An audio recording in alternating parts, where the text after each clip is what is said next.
Boa noite, vai começando mais um Clube dos Quatro. Hoje a gente vai falar aqui sobre ele, Pulse ou Kairo, com a pronúncia original, de 2001, filme de Kiyoshi Kurosawa. Esse filme que é uma indicação especial do João Vitor Caverna, que está aqui com a gente. É um filme que ele coloca como um dos favoritos de sua vida e a gente vai debater com vocês aqui. Eu tô com ele, como sempre, direto de Curitiba, Cid Vasconcelos, que vai dar alguns recadinhos para vocês. Boa noite, Cid. Boa noite, meus queridos. Boa noite, Hugo. Boa noite, Pedro. Boa noite, João Vitor. Boa noite a todo mundo que está nos assistindo. E aí, já te peço para aquela ajuda, para você sentar o seu dedinho no like aí. Não gasta nada, não custa nada. No máximo, aí um pouquinho das suas digitais. Senta o dedo no like, se inscreve no nosso canal, ativa o sininho para você não perder nada dos nossos conteúdos. A gente está aqui semanalmente com o Clube dos Quatro, temos outros vídeos aqui também no nosso canal. Vai lá já na nossa rede social, no Instagram, que a gente também está sempre colocando alguma coisa nova lá. E não pode, de fato, de jeito nenhum, esquecer de acessar o nosso site. Ali sim, temos críticas, né, quase que todo dia, temos notícias sobre o cinema, então aqui você não perde nada sobre o cinema. E claro, aqui o Clube dos Quatro, você sabe que é o espaço que a gente debate o cinema de uma forma muito gostosa. Então, já falei para sentar o dedo no like, se não falei, falo de novo, deixa o seu like e pode comentar o que quiser, pode indicar filmes para que a gente debata, a casa é sua. Pode pedir filme também, não é isso, Cid? A gente sempre deixa aqui essa brecha para vocês pedirem filmes pra gente também, que a gente disponibiliza para vocês. Eu tô aqui também com ele, João Vitor Caverna. Boa noite, João. Boa noite, Hugo. Boa noite, Elpidio. Boa noite, Cid. É um prazer estar aqui de novo. Boa tarde, boa noite ou bom dia para você que está assistindo a gente aí. Né? Espero que estejamos num espírito de Copa extremamente positivo, estejamos alegres, né? Que não tenha ninguém lesionado aí atrapalhando a nossa vida nesses jogos. Tá? E é um imenso prazer estar podendo falar desse filme aqui com vocês, que é, para mim, já deixo bem claro aí, público, um dos melhores filmes de terror já feitos na trajetória do cinema. É isso aí, João Vitor que falou de Copa do Mundo, não parece, mas João Vitor é extremamente aficionado por futebol, ele é um entusiasta máximo dessa modalidade esportiva, é uma das maiores do mundo, né? Sabe tudo de futebol. A gente vai marcar aqui com vocês um episódio sobre Copa do Mundo e vamos chamar esses dois entusiastas de futebol, que é o João Vitor e o outro é ele aí, ó, Elpidio Rocha, direto de Montes Claros. Boa noite, Elpidio. O que tiver de dúvida sobre Atlético Mineiro e Cruzeiro, o Elpidio sabe. Exatamente. Domina o futebol de PH. Inclusive, é galo e raposa. É o galão da massa e os pó de arroz. Então, o galão da massa, obviamente, é o galo, né? O grande Clube Atlético Mineiro, né? Saindo desse tema tão envolvente, tão conhecido de todos nós, vamos então comentar sobre esse filmaço aqui do Kurosawa, que não é o Akira. Então, a gente vai poder bater um papo legal aí sobre o filme. Exatamente. A gente vai bater esse papo quando, Elpidio? Eu acho que logo após a vinheta. Ou já passou a vinheta? Logo após a vinheta. Então, eu sempre me perco na vinheta. Que nasce Bacurau é o quê? E o menino fala, é gente. Bacurau é sobre esse esvaziamento dessa identidade a partir de conflitos que são muito de fato. Mas você tá falando desse voo do vampiro, ele vai aos poucos trazendo. Então, esse momento, esse terceiro momento da pizza, né, é marcado por uma questão da saúde.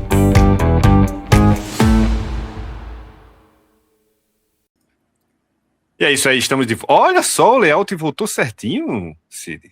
Veja só. Então estamos de volta aqui depois da vinheta para a gente começar então o nosso debate com aquela introdução que só ele sabe fazer, o Elpidio Rocha. Bom, então o Pulse, ou Kairo, né, de 2001, dirigido pelo Kiyoshi Kurosawa, que não é parente do Akira, é uma obra que é uma das marcas daquele que se convencionou chamado J-horror, né, o horror japonês, que vai ter aí o grito, vai ter o chamado e tem o Kairo, que segue a tradição desses outros filmes e coloca o nome do Kurosawa dentro da representação cinematográfica, né?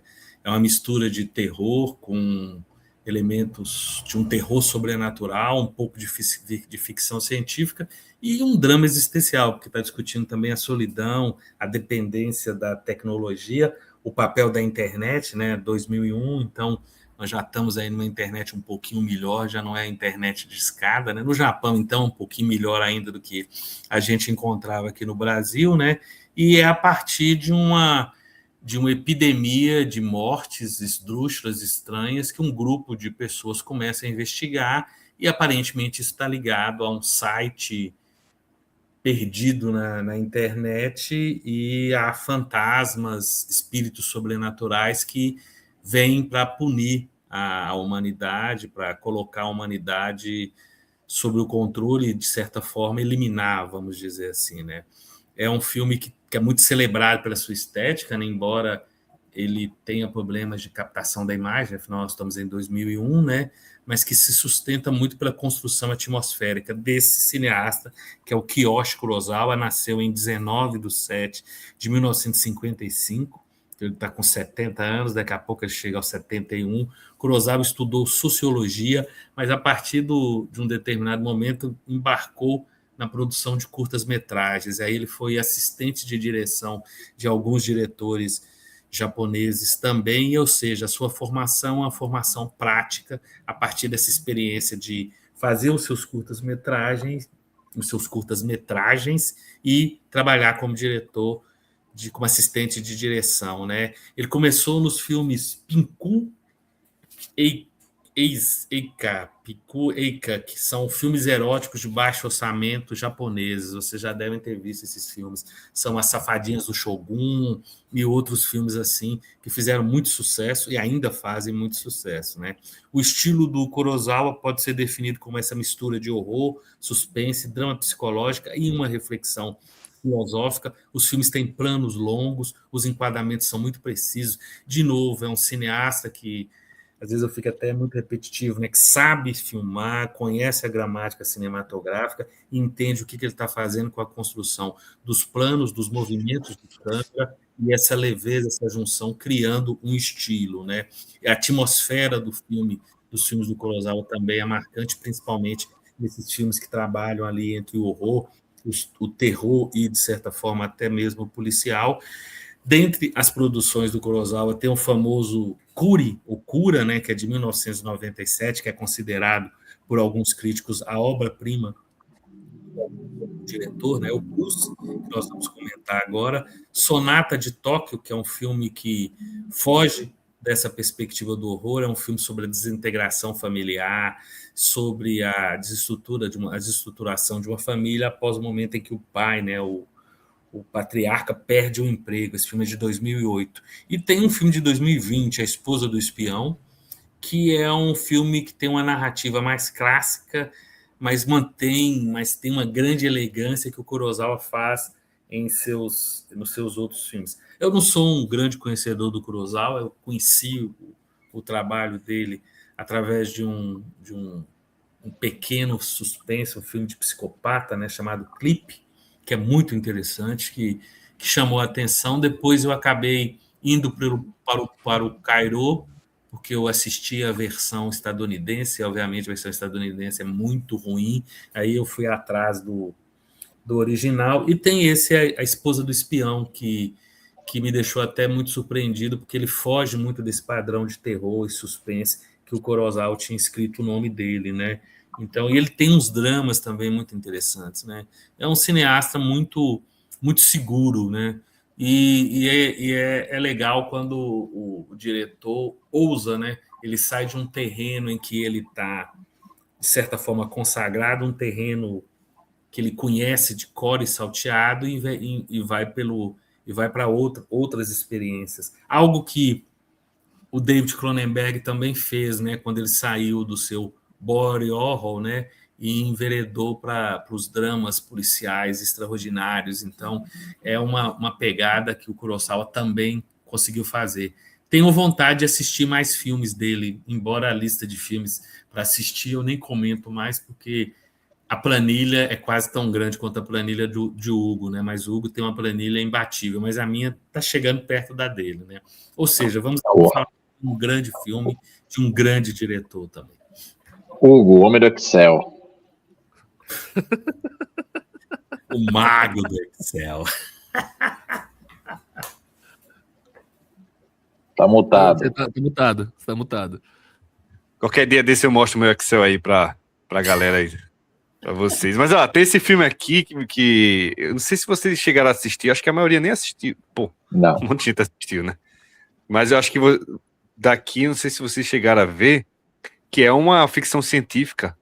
Esse aqui eu achei, foi o primeiro contato que eu tive com o Kiyoshi Kurosawa, foi esse filme. Surpreendeu bastante. Eu lembro que nessa época, esse filme é 2017, ele foi para o Festival de Cannes em 2017. Nessa época eu tinha acabado de conhecer o Festival de Cannes, né? Minha cinefilia ela é relativamente tarde, né? Já começou ali em 2017. E aí eu tinha acabado de conhecer o Festival de Cannes ali no final de 2017, e eu fui maratonar os filmes que estavam na competitiva e alguns filmes que estavam na mostra no Certa Regá. E esse filme tava lá, olha aqui. E eu fui, não só por esse, mas vários outros filmes eu fui extremamente surpreendido. Era a primeira vez assim que eu estava realmente saindo de um cinema massivamente hollywoodiano, né, estadunidense.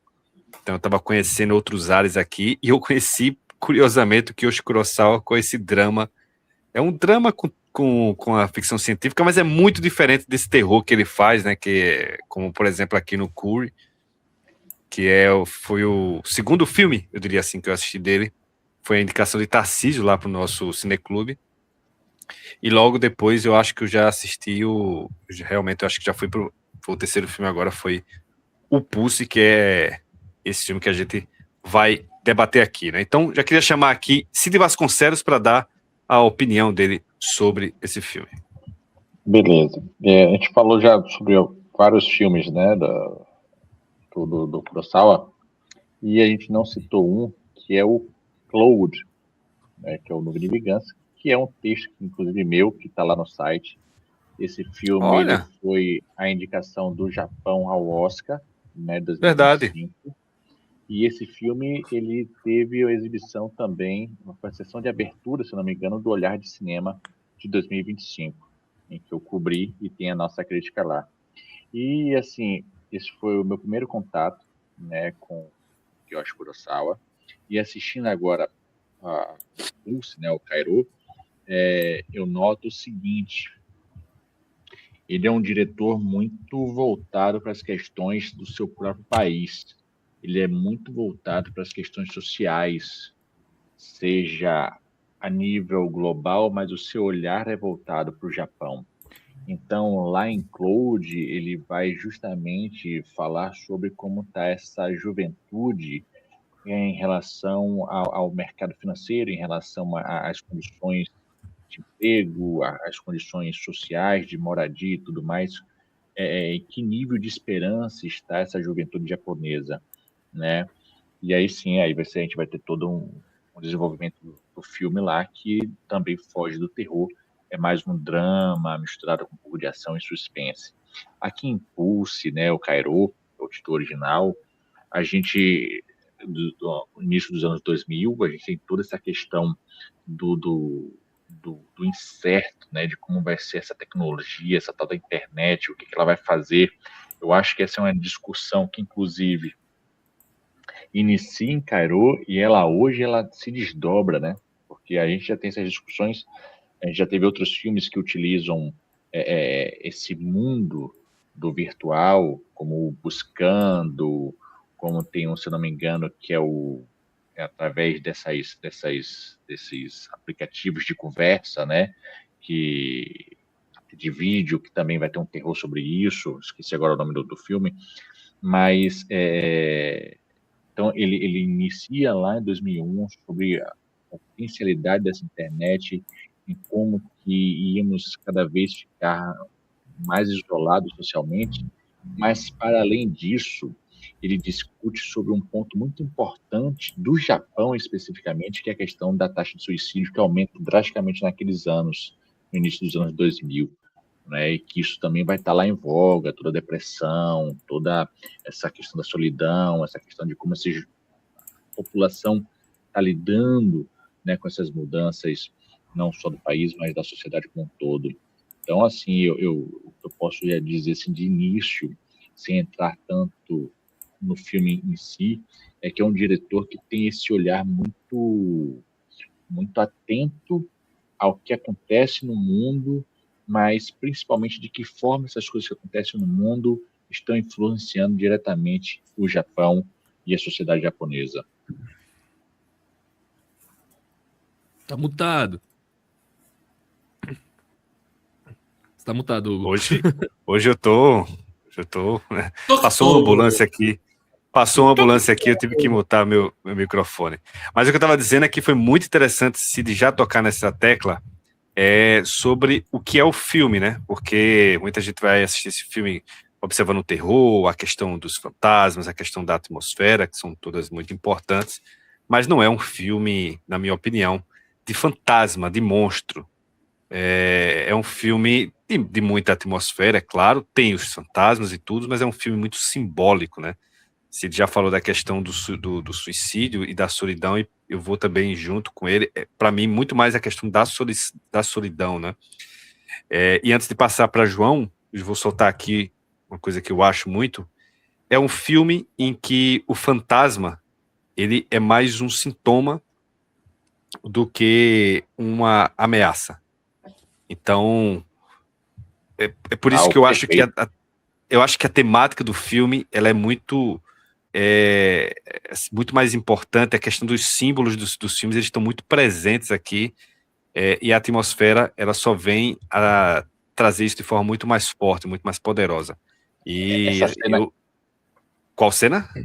Essa cena atrás de mim aqui, essa cena atrás de mim aqui, né? Ela vai ser repetida em diversas vezes, né? De ficar escuro, né? Exatamente, a falta de alguém é uma mancha, né? É uma marca ali pesada, uma marca escura, densa, né? E isso é quando alguém simplesmente some, né, da sua vida.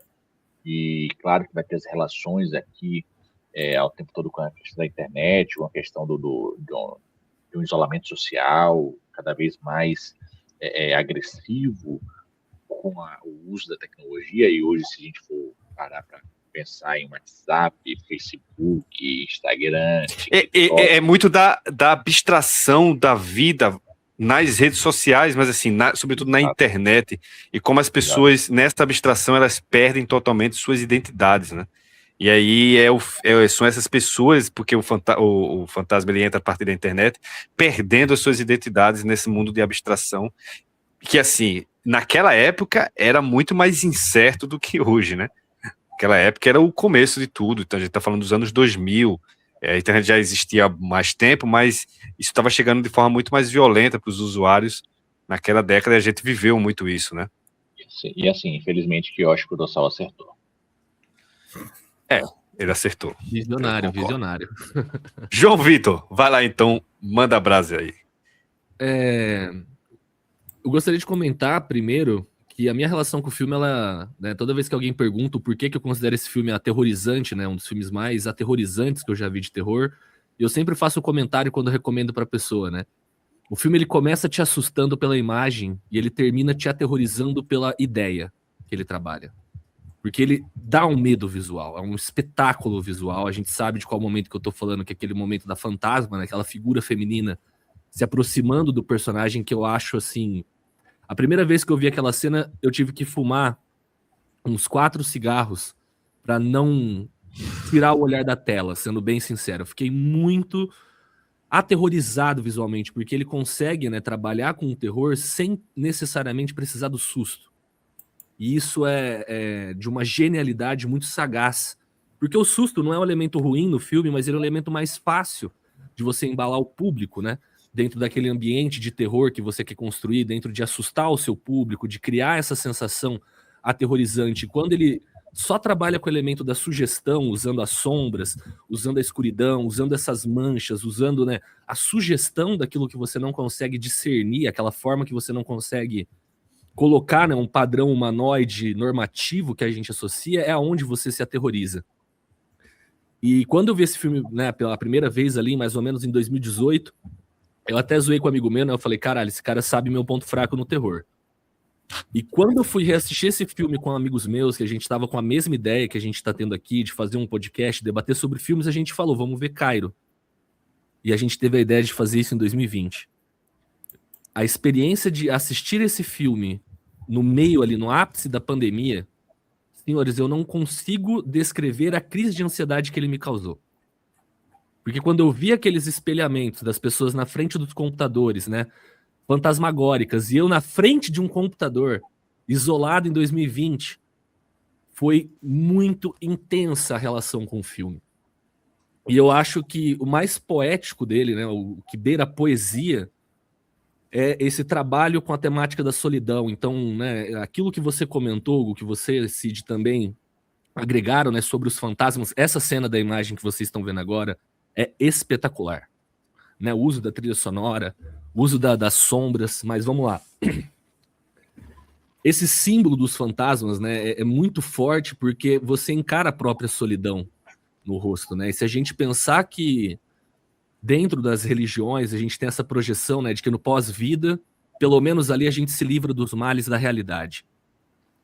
E aí quando o filme te mostra que o pós-vida, nem no pós-vida você tem uma verdadeira conexão, né? Porque os fantasmas surgem na realidade do filme para buscar uma conexão com os vivos, e os vivos encaram aqueles fantasmas, né, e perdem a sua motivação existencial, que é quando você entra nesse processo de virar uma mancha, do suicídio, ou de só se apagar como amiga de uma das personagens principais, é como se você perdesse a vontade de viver.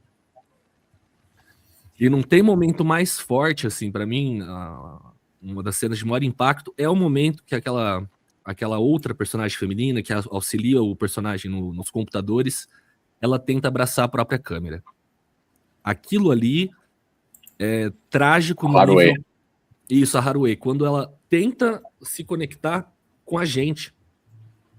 Nós viramos a própria vítima daquilo, né? A gente está testemunhando o sofrimento da personagem e não há nada que o público possa fazer para se conectar a ela. Porque ela abraça, né, o vazio.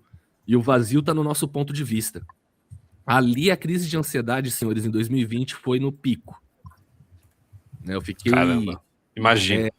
destruído, porque é muito intenso essa mensagem do você perder a vontade de existir.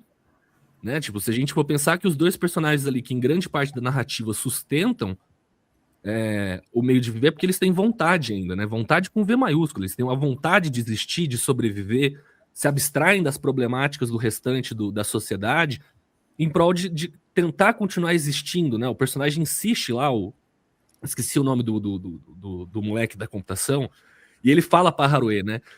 A gente consegue, a gente tá junto, eu tô aqui com você, eu estou me dando para você. E quando ele encara a própria morte, né? Que ele encara o fantasma, ele vê que não há solução. É um filme muito pessimista. Sejamos sinceros, né? Ele tem uma mensagem extremamente pesada. Porque qual que é a solução? Né? Como que a gente sustenta a nossa vontade de viver numa realidade que você não tem conexão com os outros? E é muito visionário. O filme de 2001, cara. 2001 a gente não tem nem 10%, vamos, né, fazendo aqui, ó, falando informalmente, a gente não tem nem um pitaco do que a realidade de hoje passa, com essa questão de isolamento social, de pessoas se perderem no mundo virtual, se esquecerem de conectar a gente com a perca dos espaços coletivos, usando a temática do cinema. Tava até conversando com um amigo recentemente que a gente perder as locadoras, a gente perdeu um espaço de sociabilizar ali. Pô, você ir lá na locadora, né, conversa com o dono da locadora, pega uma recomendação de filme, faz um novo amigo, porque ele chegou lá, você vê que a pessoa tem o mesmo núcleo de interesse, a gente tá perdendo esses espaços. Totalmente. E esse filme, ele vai de pouco em pouco tolhendo isso, né? Nada é mais simbólico do que aquele espaço do fliperama. O fliperama, que é um lugar que tá lotado de pessoas, onde estão as pessoas? Cada uma tá no seu jogo, quem tá interagindo com quem naquele ambiente? É um filme de poucas interações, pouco afeto, muito isolamento, e isso faz o que eu acho Kurosawa ser, né, um gênio pra mim, né? Não é à toa que eu falo, e repito, pra mim é um dos melhores filmes de terror já feitos. João, isso é interessante porque assim, ó, ainda na época do fliperama, as pessoas iam até aqueles locais onde tinham vários joguinhos, né? Hoje em dia você tem LOL e afins, onde cada um joga de sua casa, você nem sabe quem é a outra pessoa. Né? E você tem um Roblox e todos os perigos do Roblox, né? Onde é isso? Você nem sabe quem é aquela outra pessoa com quem você está falando. né? É um isolamento social, é uma tentativa de fuga desse isolamento social através de uma plataforma virtual que simplesmente está configurando o próprio isolamento social, né? A gente não sai mais de Exato. casa, né? A gente tudo em casa, é o iFood, né, que traz tudo para a gente aqui, é todas as compras que a gente faz pela internet, né? Antigamente você tinha um movimento do shopping que era condensar todas as coisas dentro de um shopping, então você não ia precisar mais rodar a cidade, você ia até o shopping. Hoje em dia você nem mais vai ao shopping. Você compra roupa pela internet, você compra comida pela internet, você compra eletrodoméstico pela internet, você não precisa mais sair de casa. E isso tem sido cada vez mais retroalimentado, né? A gente discute sobre isso, o cinema tem papel importante sobre isso, a literatura e diversos outros meios, né, culturais, os próprios festivais de cinema, que em um determinado momento, por causa da pandemia mesmo, teve que se abrir para esse novo jeito de lidar com a sociedade no sentido do virtual, mas os festivais ainda voltaram a questão a acontecer de forma presencial. Então, a gente tem toda essa preocupação, mas assim, cada vez mais é uma tecnologia nos empurrando para ficar dentro de casa, sem sair, sem interagir, e a interação é sempre, de repente, né, nem mais com a pessoa, né? Você agora já vai interagir com uma IA. Né? Nossa! É isso. Não, cara, isso. Só para fazer um paralelo aqui com o que o Cid está falando, é assim, ele está falando de tudo cyberespaço, né? A gente está sendo cada vez mais inserido dentro desse cyberespaço. Então, a locadora virou Netflix, a gente agora come pelo iFood, como foi falado. Daqui a pouco, isso não está longe, a gente não vai ir tantas vezes para o supermercado, porque a gente vai comprar no Amazon da vida. Então, a gente vai... a Kurosawa trazendo a grande ironia que a gente vê hoje, de a internet trazer a hiperconexão, a conexão universal, ao mesmo tempo que ela isola as pessoas dentro desse cyberespaço. Aí eu acho que realmente ele é um cara genial, né? Nessa ironia, como ele traz essa ironia para dentro do filme e como isso hoje é visto de forma avassaladora na realidade atual. Não, e ele usando até aquela própria metáfora, né, que a Haruê comenta quando eles estão mostrando o experimento na tela do computador das esferas.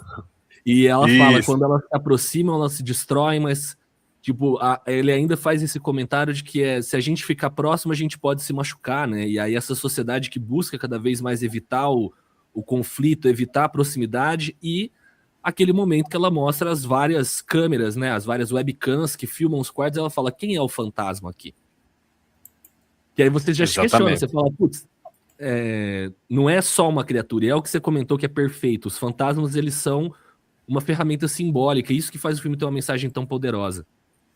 Porque não é só, estou fazendo um filme aqui para assustar, não tem problema algum, cada filme com a sua proposta. Mas o que faz ele ser lindo é que ele começa a te aterrorizar filosoficamente, cara. Uhum. Ele dá uma porrada no seu emocional muito forte. Porque quem são os fantasmas? Quem somos nós aqui? Onde nós estamos, né? Qual que é a sua posição? E por isso que a personagem, a Haruê, ela vai enlouquecendo, entre aspas, ela vai perdendo a vontade de viver. Porque, a cena do trem, só tem os dois, cara. Pra onde que a gente vai fugir? Não tem pra onde fugir. É uma sociedade que já está desconexa. Né? Já está destruída. E várias cenas que filmam grandes espaços totalmente vazios, vários momentos que enquadramento coloca os personagens totalmente um distanciado do outro. Tem uma cena, deixa eu ver se eu acho ela aqui, tem uma cena que tá os dois, tá conversando a mulher e o patrão lá, não é? E... assim, jamais eles estão sendo enquadrados muito próximos, né? Pouco close. Por exemplo, aqui tem uma cena que eu acho que pode descrever um pouquinho isso, né? Existe um certo distanciamento entre os personagens. Os espaços são filmados de um pouco mais longe para mostrar que existem vácuos ali, né? De vazios, né? Essa é uma cena que, em tese, eles estão juntos ali conversando. Mas, ao mesmo tempo que eles estão juntos, é filmado a distância, né? Eles estão conversando juntos, entre eles, mas à distância, né? Então é um filme que vai o tempo todo trazer a imagem para dentro desse discurso do que o diretor quer trazer, né? Dessa filosofia que ele quer trazer. E o filme tem uma discussão muito muito rápida, assim, e tem que ser no feeling mesmo para perceber, que é o seguinte: o filme se inicia com esses três personagens preocupados com outro personagem. Tá ligando, liga, não chama. Aí quando a pessoa fala, eu vou lá, não vai lá não precisa incomodar não, ou seja, é tipo assim, o nosso contato é só por telefone, sabe? Se a pessoa tá passando mal, se a pessoa tá se lascando lá, não é do nosso feitio. Eu tava lembrando, Cid, desculpa te interromper, mas Fala lá. agregando no seu comentário, que é o Hugo puxou, né? O próprio patrão, aquela hora que ele tá conversando com a protagonista, ele fala: não se machuque, você se envolver com pessoas, você vai se machucar. Você vai se afetar emocionalmente, não vale a pena, né? Ele dá o conselho mais contrário possível. Você fica, que conselho é esse, cara? É o conselho de um cara que já está imerso nessa decepção também. Talvez o Kurosawa também esteja trazendo isso, né? Decepção na própria sociedade que se enveredou para o fracasso, né? Depois eu vou até agregar que tem a questão, num contexto histórico preciosíssimo ali que ele está refletindo desse Japão, né? Da questão econômica. Vai agora. A década perdida dos anos 90. Isso, a década Pode perdida. mandar. Porque ela reflete muito forte isso nas obras. Se a gente for pensar, por exemplo, saindo do escopo só do cinema com pessoas reais, se a gente for pensar num Neo Genesis Evangelion, um anime, a gente for pensar num Cowboy Bebop, nas animações ali que também estão comentando sobre esse isolamento. Né? Neo Genesis Evangelion, ele coloca em palavras quase literais ali o dilema do porco espinho. Quanto mais um fica próximo do outro, mais a gente está próximo, se aquecendo, mas a gente está se ferindo, né, com os espinhos de cada um. Então, é um sintoma muito forte desse Japão, e bizarramente, esse contexto que está sendo comentado ali dos anos 2000, de um país em crise, com taxas de suicídio se elevando, vai depois, né, se atualizar para os dias de hoje. Né, essa sociedade que, pensando nesse núcleo extremamente japonês, né, da cultura japonesa, né, que é uma sociedade que está o quê? Sofrendo com crise de natalidade, não tem gente nascendo, é uma sociedade que não sabe mais ver crianças ali costumeiramente, é uma sociedade que está buscando agora, por exemplo, um retrocesso em relação à imigração, está atacando os imigrantes como, né, uma tendência aí global de culpar os imigrantes pelos seus problemas sociais. É uma sociedade que deixa periféricos seus moradores de rua, trata como se não existisse desigualdade social dentro do Japão. Então a gente vê que se encaixa perfeitamente bem no contexto da época que é lançado e continua se encaixando perfeitamente bem no contexto atual do Japão e no contexto social global. É muito sagaz um roteiro desse, sendo sincero, assim, é um vislumbre, né? Poder contemplar um filme desse e ver tristemente os acertos que o diretor provavelmente só pensou para aplicar na época, né? Ele pensou para aplicar na... Nossa. Tá, eu achei que estava silenciado. Ele pensou para a época, mas era o que acontece hoje é uma tendência do que já acontecia lá, entendeu? É assim, a gente não conseguiu parar o que estava acontecendo. Ele pega o retrato, tira a foto do contexto, mas aquele retrato é um vídeo que está caminhando para o que a gente vive hoje, né? Chamar aqui Eupídio para falar um pouquinho também, comentar um pouquinho sobre o Kairo ou o Pulse. É um filme muito, muito poderoso pelas conexões que ele tem com a própria construção da sociedade japonesa, né?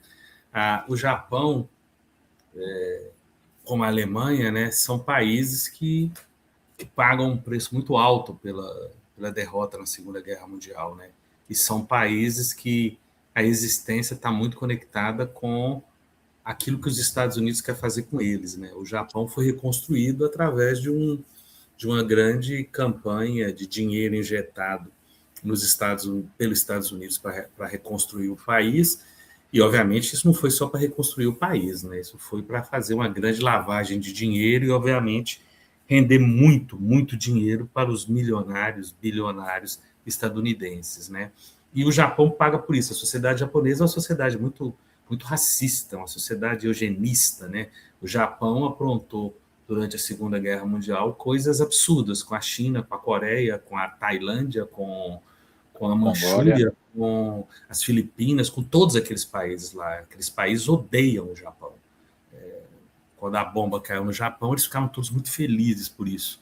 E a China e o Japão têm controvérsias absurdas, porque o que o Japão fez na Manchúria foi uma coisa impressionante. Então, tudo isso gera esse cinema, né? E gera essa sociedade fragmentada, com a ideia de que eles são muito trabalhadores, eles estudam demais, e que quando um cara forma, tem um cara parando de trabalhar e a pessoa automaticamente entra no mercado de trabalho. O japonês gosta de trabalhar, o Japão não tem feriados. E, obviamente, tudo isso é uma grande falácia, né? E o cinema do Kurosawa expõe isso, né? E expõe isso trabalhando com o horror. É um filme muito, muito impressionante, porque ele parte de algo que está muito ligado à sociedade japonesa, que é a questão tecnológica. A gente sabe, a gente cresceu com isso. Ah, qual o melhor videocassete? Qual a melhor televisão? Qual o melhor eletrodoméstico? É aquele que veio do Japão. Ah, no Brasil tem que ser igual ao Japão, porque o japonês trabalha, o japonês não tem esses feriados. Isso é uma mentira. O Japão tem a mesma quantidade de feriados que o Brasil, se não for maior. Então, eu vi isso recentemente, inclusive, tá, de um vereador aí. Isso é uma coisa estúpida, né? Quer dizer, já era estúpida quando falava isso lá nos anos 90, quando eu tinha meus 20 e poucos anos. Então, hoje, é porque é aquela coisa, vamos falar uma bobagem que de tanto falar ela vai se tornar verdade. E tem gente idiota que acredita, hoje mais do que lá nos anos 90, né? Então, o que me agrada, igual eu falei, eu não sou um grande conhecedor do cinema do Kurosawa, meu conhecimento de cinema asiático é muito centrado, né? O Kurosawa que eu conheço é o Akira, né? Do qual tem por diversos motivos, né? Até porque é um cineasta que estava no auge da produção no momento em que eu consumia sistematicamente cinema e videocassete, né? O Kurosawa vai chegar justamente no período, ele vai chegar no Brasil justamente no período em que eu já não sou um frequentador assíduo, né? Que é o início dos anos 2000, né? Então é um cineasta que, de novo, ele tem um controle do que ele está fazendo, ele sabe o que filmar, ele sabe trabalhar a linguagem cinematográfica, sabe trabalhar os movimentos de câmera, a câmera parada, o plano geral ou o plano conjunto, né? Que é bem diferente de você trabalhar com um plano americano ou um close, por exemplo, né? E esse mal-estar da sociedade japonesa, né? Que os grandes autores da cultura japonesa, seja pela literatura, seja pelo cinema, conseguem fotografar. É um filme muito, muito poderoso nessa representação, né? E de novo, talvez a gente está se repetindo aqui, mas nós estamos falando continuamente de diretores que têm esse rigor e que sabem o que estão fazendo, seja um Cronenberg, seja um Polanski, um Kurosawa, seja um Clint Eastwood, né, um John Ford. São caras que sabem muito bem o que eles estão filmando, sabem onde colocar a câmera, sabe? E isso é algo que se perdeu muito no cinema atual, por causa muito dessa coisa de você fazer um filme entendível, né? Um filme que o público consiga entender, como se o público fosse absolutamente imbecil, idiota, e não pudesse ser provocado e questionado igual esses caras que eu acabei de citar fizeram isso, né?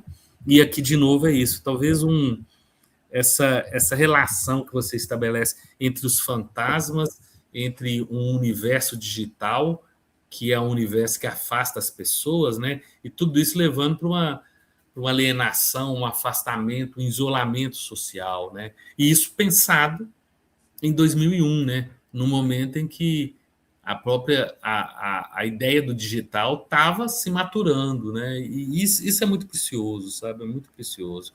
É um cineasta que sabe Existem diretores que realmente sabem o que estão fazendo, sabe? É um diretor que você sabe, você entende que aquele filme ele se conecta com outro filme e tem um sentido dentro da obra. E no caso do Kurosawa ainda tem isso, é um cara que sai do seu lugar de acomodação, né, no terror, né, nas possibilidades do sobrenatural, para investir no drama.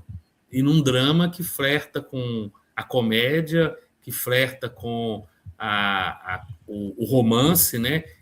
E isso é muito diferente quando se compara a esposa do espião, por exemplo, com o Pulse, por exemplo, né? ou você compara o Tóquio Sonata com um Cláudio, ou mesmo um clipe, né? Então, quer dizer, é muito rico perceber essas possibilidades de um cineasta, né? João agora, Vitor, então, o que eu gostaria de falar, e gostaria de saber da experiência, principalmente de vocês três, né? Apesar que eu imagino que o Pidio reassistiu o filme, eu já tinha assistido.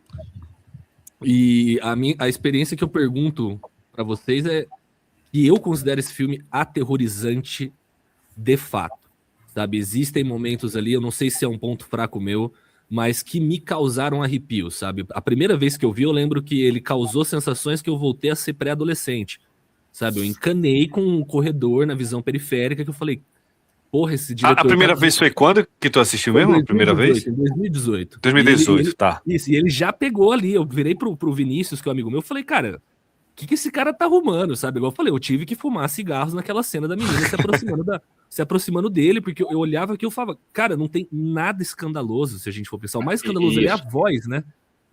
Mas isso que eu até queria comentar, né? Porque, para mim, o que eu acho que o Kurosawa faz aqui é coisa de gênio.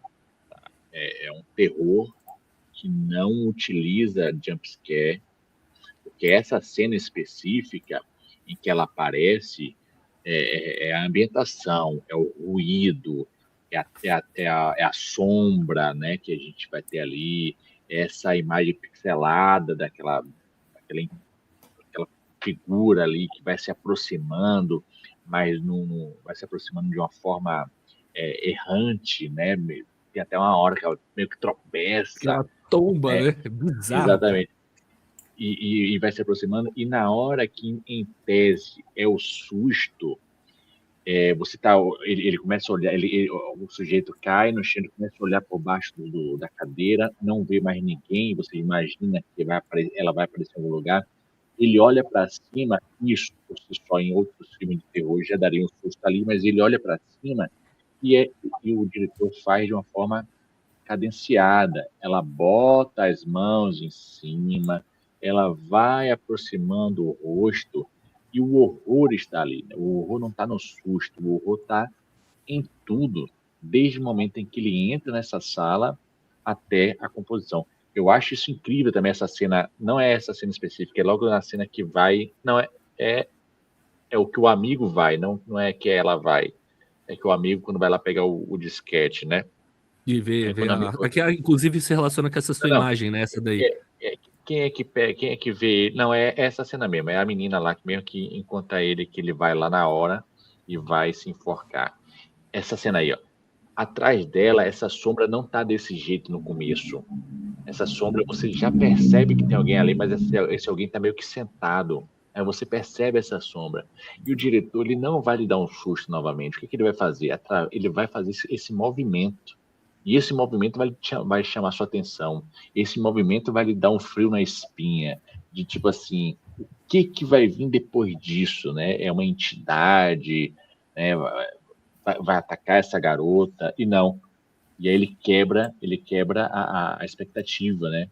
É um cara que conversa com ela, não, eu tô aqui, não sei o que, o disquete tá ali, você pode pegar, ele tá com os fios na mão. Ela pergunta, o que você tá...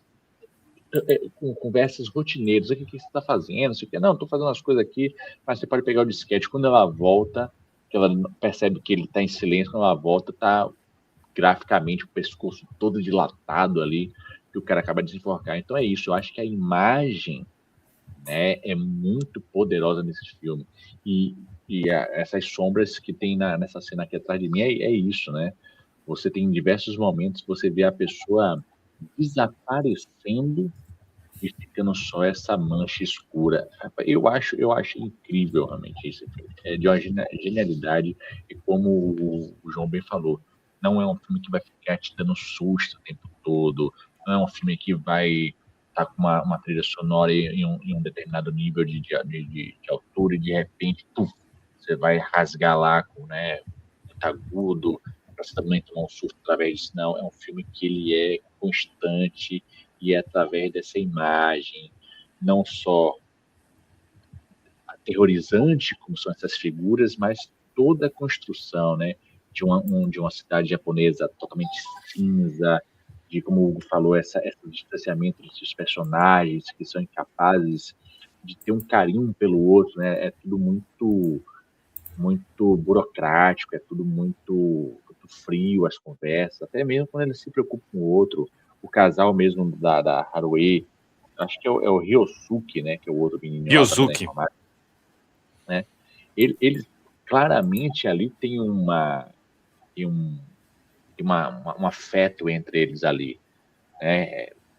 Eu vou em sua casa, ela fica feliz de ir na casa dele, depois eles se encontram em outras vezes, um se lembra do outro, tem ali um carinho crescendo, mas ainda assim a conversa é uma conversa muito fria, é uma conversa muito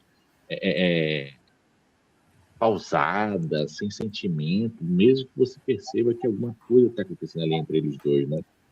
E aí, no final, ele tenta já ser um tanto mais zeloso com ela, já é tarde demais. Aí Não, ele soa até mesmo bobo, né, durante a narrativa, e não bobo no sentido negativo, mas por ele ser um personagem que você sente mais vida nele, né? Você sente uma pessoa mais entusiasta ali, mais jovem, né? Um espírito de jovem, de querer curtir, você vê isso pela maneira que ele se veste, e como isso vai sendo sugado, né? Como isso vai sendo retirado dele de pouco em pouco, essa luta constante de ir contra aquele status quo, e infelizmente nós sabemos, né? O que acontece com esse espírito do viver que ele tenta se sustentar, né? É bem trágico a trajetória desse personagem por conta dessa decadência. E o ponto, eu sei que isso vai soar que eu já comentei, mas que eu acho assim, o mais lindo é ele transformar a gente em quase personagem. Né? Essa interação da câmera com a Haruhi é a hora que ele, pra mim, é uma das coisas mais belas da narrativa, porque a gente se torna agente da narrativa. Né? Quando você tem essa quebra não tão aberta da quarta parede, que ela vindo abraçar o próprio público, né? Abraçar a própria tela, a câmera vira e ela abraça o vazio e a gente se torna parte daquela narrativa, cara, isso é muito ousado, porque não é aquelas quebras de quarta parede super escrachadas, né? Super declarada, com o narrador falando, com uma interação, é tênue, é simples, mas ao mesmo tempo nós somos agentes participantes daquele isolamento, daquela solidão, daquela falta de conexão, porque a gente também está interagindo, querendo ou não, através de uma tela com aquela narrativa. Esse é o momento que, como eu disse e repito, esse é o momento que o Kurosawa me arrebentou de vez. Eu falei, meu Deus do céu, que cara louco no roteiro para propor isso aqui para nós.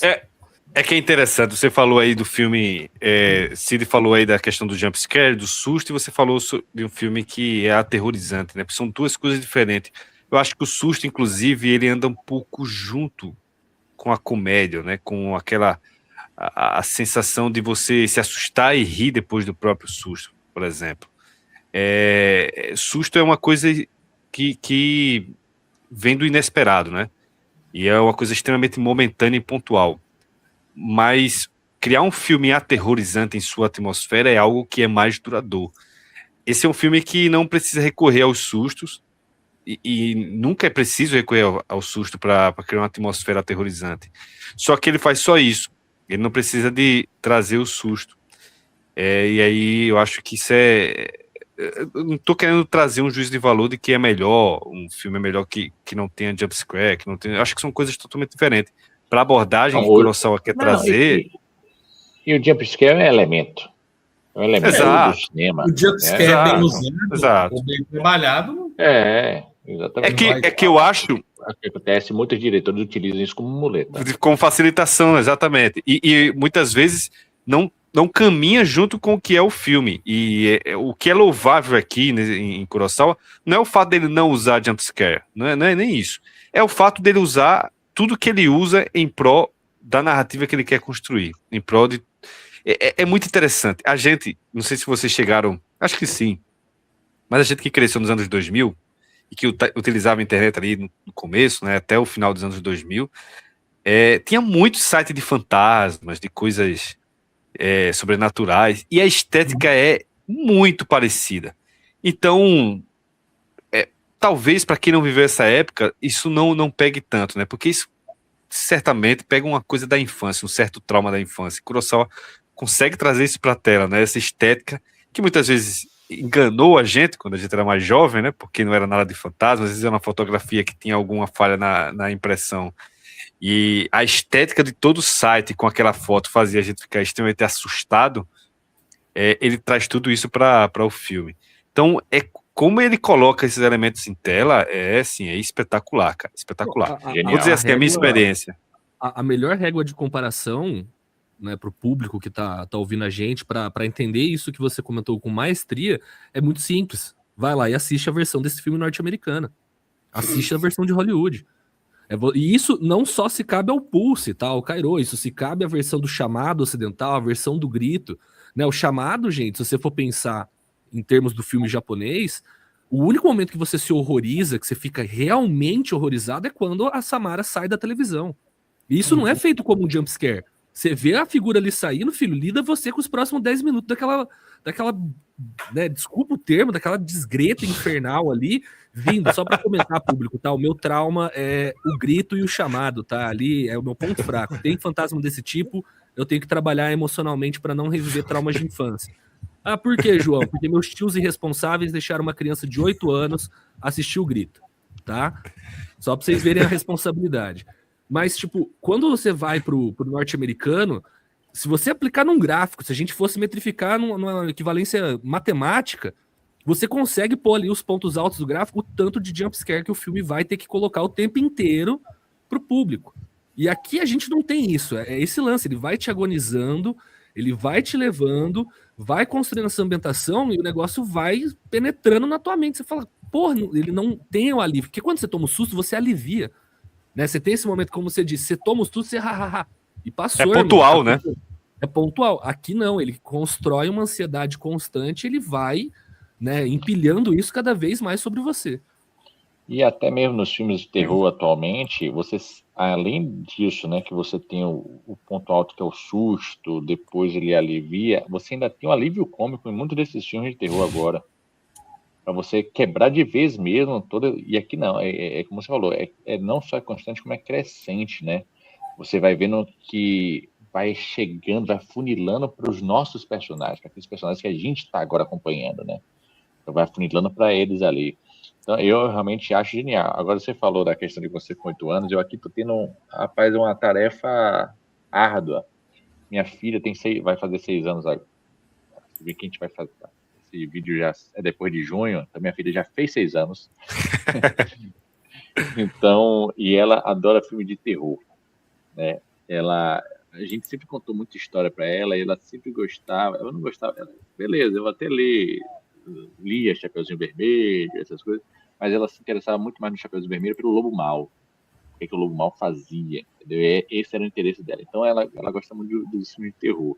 Então, por exemplo, ela já assistiu todos os Harry Potter e ela gosta de se assustar, ela gosta de se amedrontar com o Voldemort, com os Dementadores, né?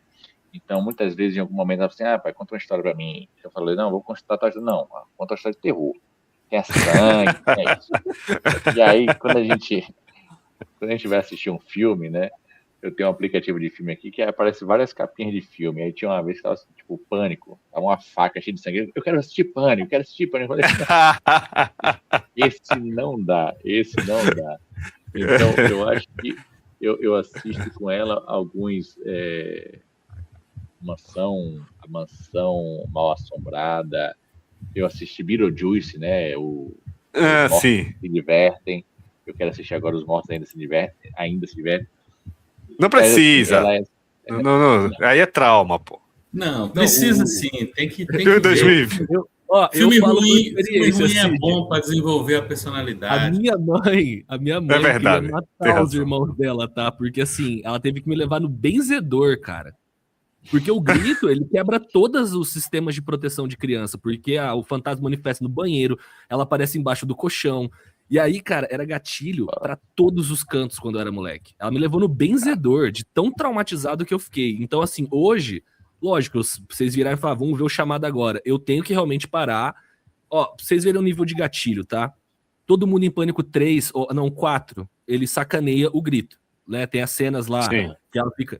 eu, assistindo Todo Mundo em Pânico 4, hoje fico desconfortável com a paródia. É esse o nível do trauma, entendeu? Tipo, me dá desconforto mesmo, porque eu lembro da sensação de quando era criança. Foi bizarro. E quando eu vi o Pulse, eu revivi isso. Falei, caralho, o cinema japonês, os caras realmente conseguiram escrotizar em níveis absurdos, assim, para pegar. Então, eu com 18, ali em 2018, já vendo filmes de terror, tomar esse medo de novo. Ô, gente, esse dia aí eu lembro que a gente viu esse filme, mais uns 2. Eu pedi pro colega meu de casa, o Vinícius, eu falei pra ele, mano, se eu tiver aqui no banheiro, antes da gente dormir, você vai comigo até a porta, filho. Você vai comigo até a porta. Aí a gente chegou, né, eu tava no banheiro, o Jonathan no quarto do fundo, dormindo sozinho, ele gritou, é vocês que estão aí? Aí eu falei, ô Jonathan, ninguém aqui é pai não, filho, pode pegar o colchão e dormir com a gente no quarto, porque tava os 3 com cagaço, cara. A gente voltou a ser adolescente mesmo, foi muito engraçado, porque eu falei, só o Kurosawa pra fazer isso, velho. Eu encanei com a madrugada, foi muito cômico. Fica aí o caos, né, sobre filmes de terror. Caramba. Você tava contando da tua filha que tem 6 anos, o filme terror e tal. Vou fazer um paralelo com o João assistindo com 8 anos, não é isso?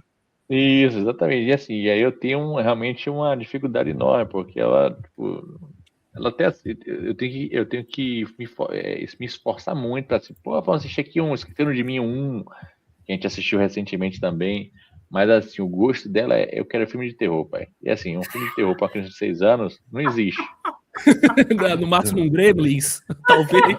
Não, já assistiu um. Já assistiu um Meu Gremlins. Já com 5 anos, velho. Entendeu? Então, assim. Já tá fazendo o letterbox dela? Não, e sem BO. Eu tenho até com essa ideia de fazer. E é sem BO, tá? Ela dorme, tipo, ela pra adormecer, ela dorme comigo, com minha esposa, mas, tipo, passa a noite inteira no quarto dela lá, e só de manhã que chama a gente quando acorda. Então, espetacular. Gosta. Minha esposa também é fã de filme de terror. Eu nunca fui. Eu detesto. Eu sou igual. Ela no ferro e fogo, né, cara? Você vai se divertir quando ela for ficando mais velha, então com as coisas você vai ter que assistir. Exatamente. Ela vai, quando ela ficar mais velha, que estiver assistindo os filmes por conta própria, né? Ela que vai te apresentar, pai, vamos assistir esse terror aqui. Quero ver se você vai rejeitar. Você, como crítico de cinema, vai rejeitar assistir um filme com sua filha. Ela é minha parceirona de cinema, minha parceirona. Ela vai te apresentar muito filme de terror, eu imagino. Eu detesto filme de terror, eu detesto ter que assistir filme de terror. Então, assim, vocês botaram para eu assistir Pulse. Eu não tenho aquela coisa de, sabe, de dar vontade de assistir. Eu assisti por causa do debate, agora sim, obviamente, vários desses filmes de terror que eu assisti, eu achei espetacular, velho. Eu adorei a experiência. Eu não vou dizer que eu fiquei aterrorizado com o Pulse, não sei, não faço ideia do porquê. Gostei muito, vi esses elementos, da questão simbólica, tudo. Mas eu realmente não fiquei assustado com a atmosfera. Talvez, porque eu assisti de tarde, não sei. Mas eu acabo não ficando. E talvez por esses motivos não sejam filmes que me peguem tanto assim, né? Como pegam outras pessoas. Manda uma terror, madrugada geralmente aí, nunca foi. manda uma madrugada aí, 3 da manhã, sozinho. Cara, eu assisto, velho. Muito bem, tá? Não sei. Eu lembro assim, isso é mais agora na fase adulta. O Ringu, o Ring, né? O The Ring, que aí na hora que ela for andando na direção vai começar a sentir assim uma coisa. Pode ser. Aquela andada ali, realmente. Bem, 3 da manhã funciona bem. Eu lembro que eu tinha, acho que 14 anos. Quando é que saiu a Atividade Paranormal? Foi 2010, 2011, por ali, eu acho. 2009, na verdade. Esse daí, inclusive, me deu gatilho na época. Não, 2007. A minha avó 2007. ainda era viva, e esse filme tinha gatilho pra todos os barulhos de casa de vó, né, cara? Pelo amor de Deus, esse filme aí, quando era moleque. Ele chegou no Brasil em 2009, então eu tinha lá alguns anos, eu era adolescente, né? E aí eu fiquei aterrorizado com o filme. Aí sim, eu fiquei extremamente aterrorizado, eu não conseguia dormir. Assim, aquela cena da mulher olhando pro cara na cama e a câmera passando mais rápido e ela fazendo assim, né? Aquilo ali até hoje me perturba. Então, se eu vejo uma cena... É bobo, não, é bobo assim, eu era adolescente, mas pegou na infância, velho. Então, se eu vejo Se, por exemplo, eu tô dormindo e chega alguém de lado de mim e fica me olhando, e eu acordo com alguém me olhando assim, né? E já fizeram essa brincadeira comigo. Estralou a geladeira na madrugada, já era arrepio ali. Era arrepio na hora, era eu com medo do estralo da geladeira, fazendo barulho lá do freezer, e eu tipo, meu Deus do céu, tá ali, cara. Tá ali, vai vir, vai vir. Eu era muito criativo nisso daí, cara. Eu era meu maior inimigo.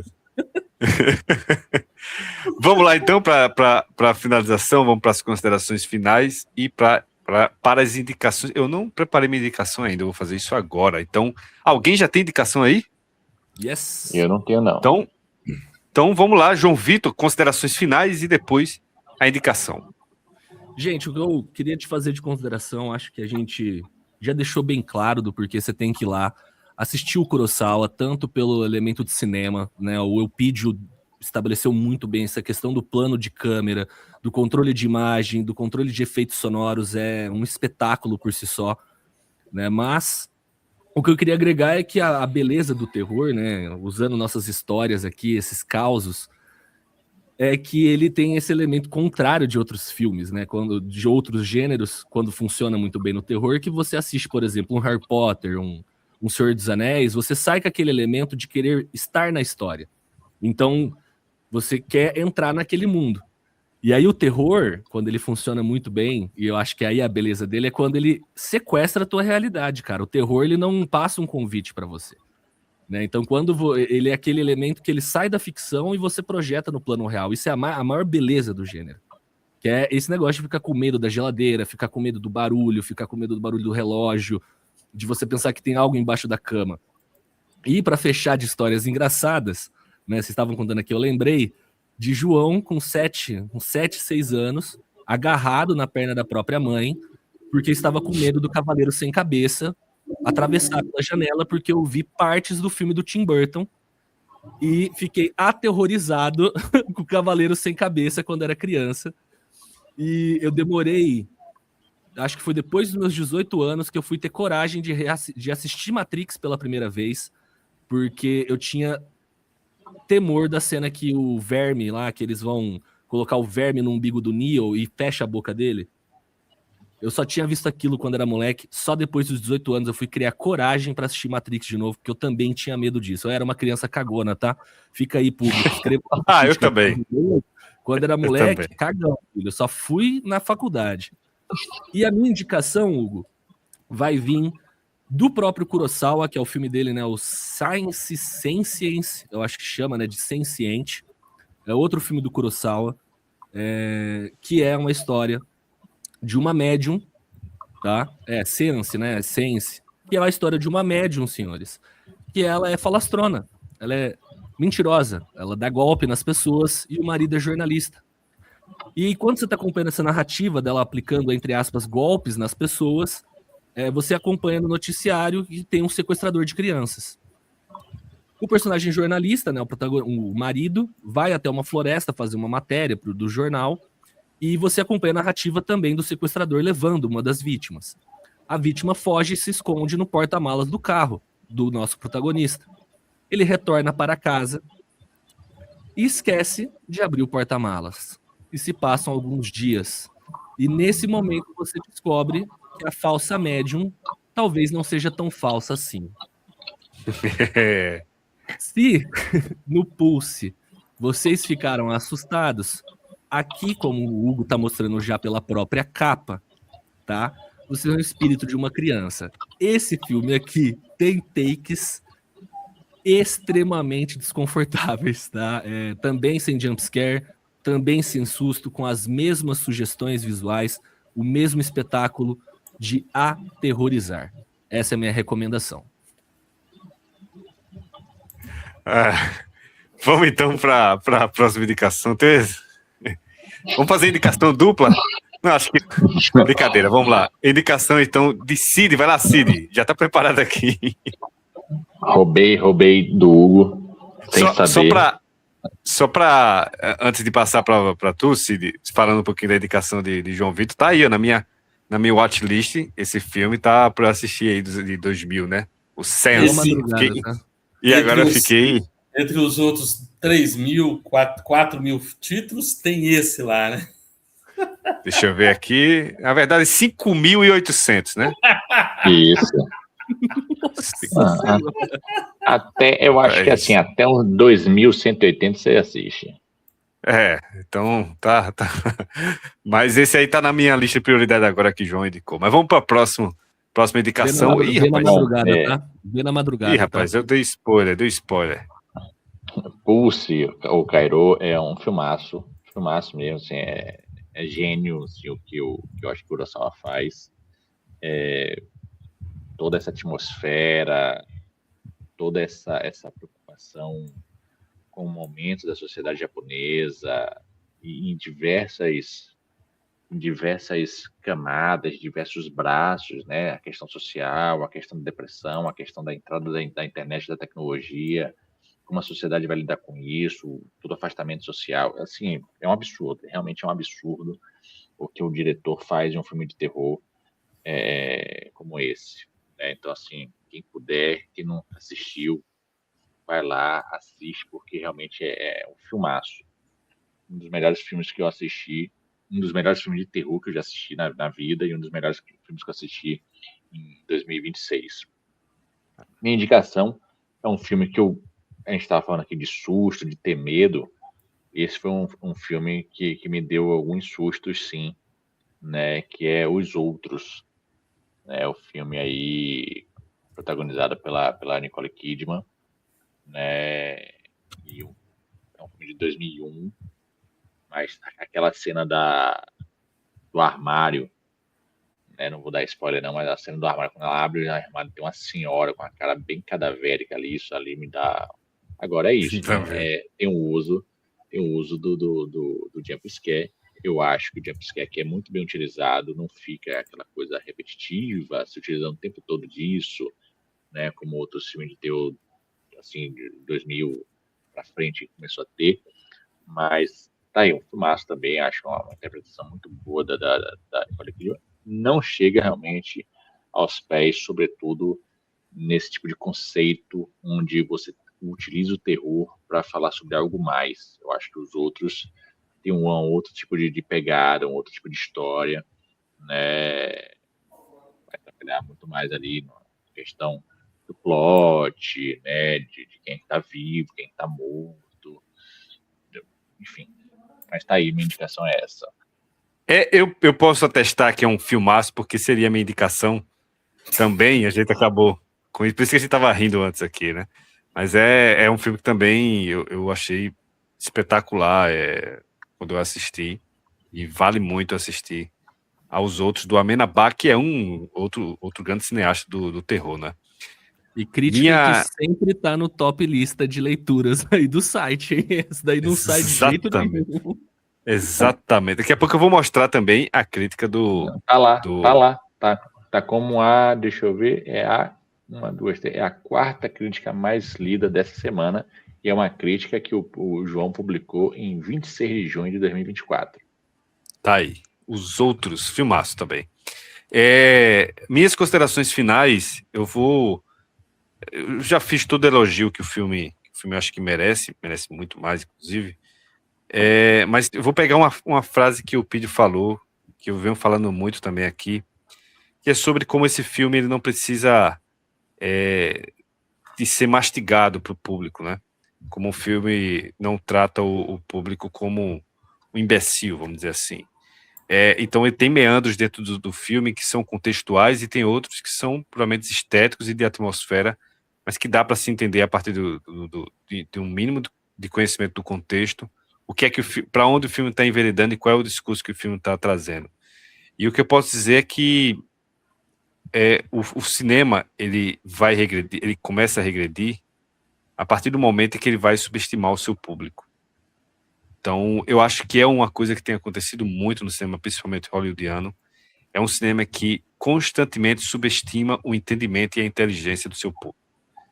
Eu estou falando isso porque Pulse, ou Cairo, é o filme que faz o exato oposto disso. Ele, em nenhum momento, subestima o público. Em nenhum momento ele acha que o público não vai entender. Então, ele é certeiro em tudo que ele faz. seja estético, narrativo, seja discursivo. Você pode até discordar do que é que o diretor está trazendo, mas você não pode olhar para ele dizendo que dizer que ele está entregando tudo de forma mastigada, né? Então, é um grande cineasta e por esse motivo eu vou indicar um filme também do Kurosawa, que é o Curi. É um filme também que vai se passar nos anos 90, um filme que também vai passar nesse contexto da grande ansiedade do Japão dos anos 90, que o João tocou, né? A década perdida, o Japão vivia um grande colapso econômico. Colapso econômico não, mas assim, é um fim de um grande otimismo, né, que vinha da década anterior. E aí você vê um Japão com vários eventos traumáticos, e o Curi, ele meio que vai condensar também isso, falar não sobre assim, trazer também parte desse terror psicológico que está em Pulse, vai falar sobretudo o mal, né? Mas não como um mal contagiante, né? Mas sim um mal que é também psicológico e social, assim como o Pulse, né? É um filme, assim, extremamente fascinante. A estética, assim como o Pulse, ele faz aqui também da mesma forma. E eu lembro que eu assisti esse filme também num debate do Sociedade Cinéfila, indicado pelo Tarcísio, e tem algumas cenas que são espetaculares também, em termos de atmosfera e de aterrorizante, né? Então fica aí minha indicação, Curi 1997, também do Kiyoshi Kurosawa. Aqui minha nota, né? Nem tinha reparado, né? Então tá aí minha nota para você ver que eu realmente gosto muito desse filme. Eupídio Rocha, sua indicação. Bom, eu não vou me repetir, realmente é um belo filme, é um filme muito bem feito. A gente tem falado sobre filmes que são todos muito bons, né? Todos muito elaborados, todos muito cinema, sabe? Um cinema que realmente sabe o que está fazendo, não um cinema que nasceu na semana passada e provavelmente amanhã já está morto, né? Então esse filme é realmente um grande filme, merece ser conhecido, o Kurosawa merece ser assistido, né? Eu tenho um débito horrível com ele. Eu olhei aqui, são 51 filmes, eu assisti só 3. A situação está complicada aqui, mas eu tenho problemas com o cinema asiático, né? Eu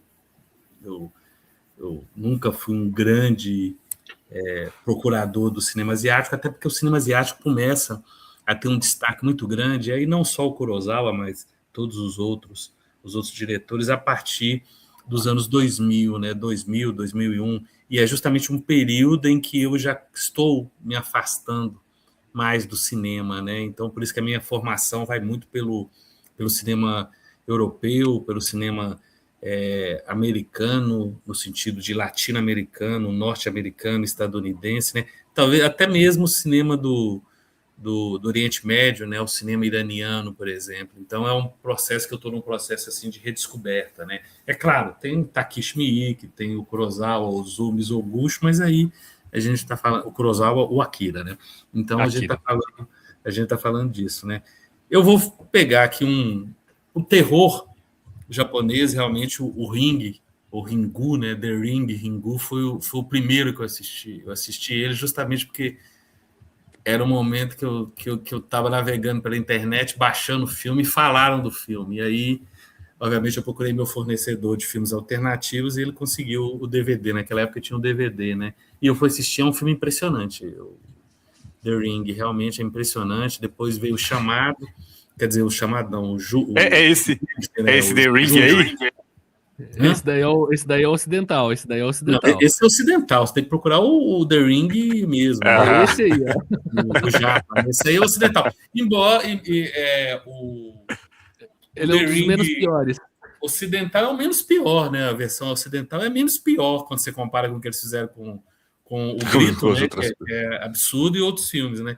Então, agora eu vou num terror anos 80, anos 90, né, para não fugir da perspectiva. É anos 90 ou anos... Acho que é 87, nem é 90. Deixa eu conferir aqui direito, fazer um pouco de suspense, né? Acho que é isso, 1987, deixa eu conferir. Isso mesmo, 1987, dirigido pelo mestre britânico do cinema, Alan Parker, Coração Satânico, Angel Heart, com Robert De Niro e Mickey Rourke.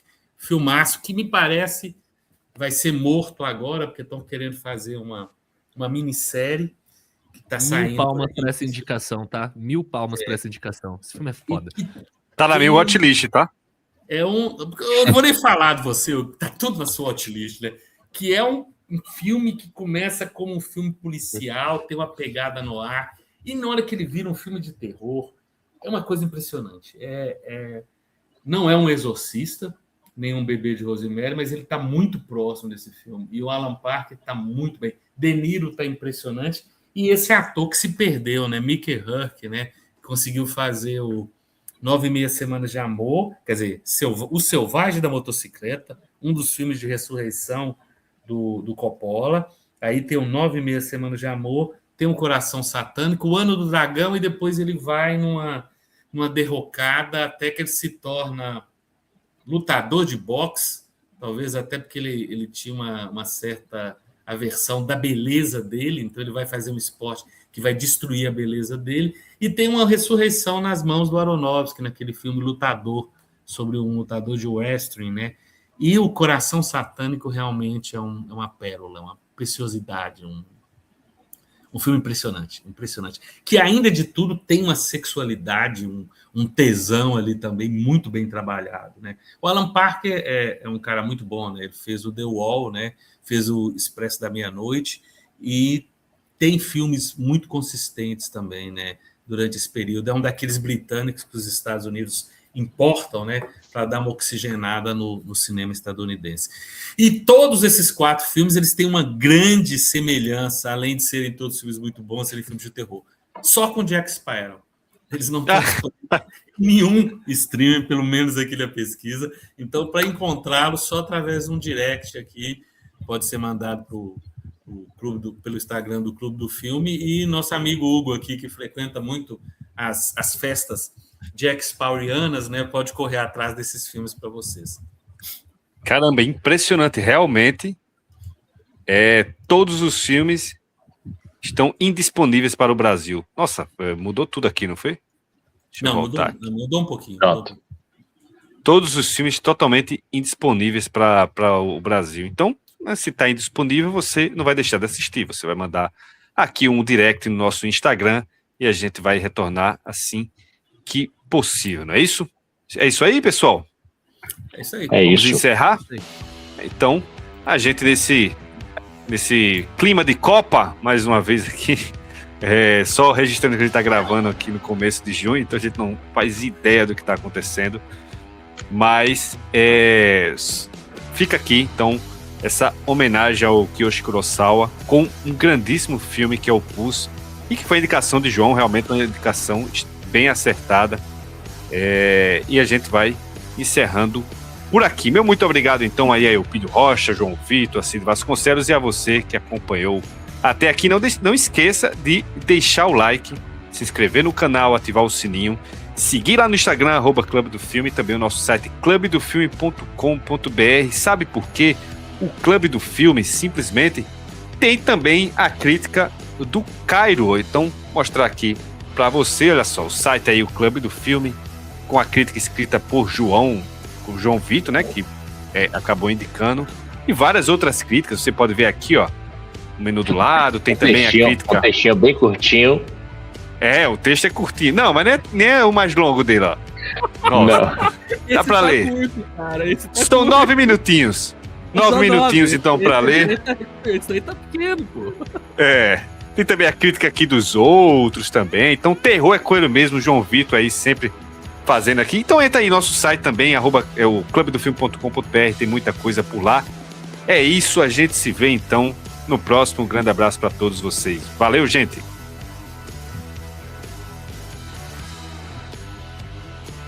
Que nasce Bacurau é o quê? E o menino fala, gente. Bacurau é sobre esse esvaziamento dessa identidade a partir de conflitos que são muito de fato. Mas você tá falando desse voo do vampiro, ele vai aos poucos trazendo. Esse momento, esse terceiro momento da pizza, né, é marcado por uma questão da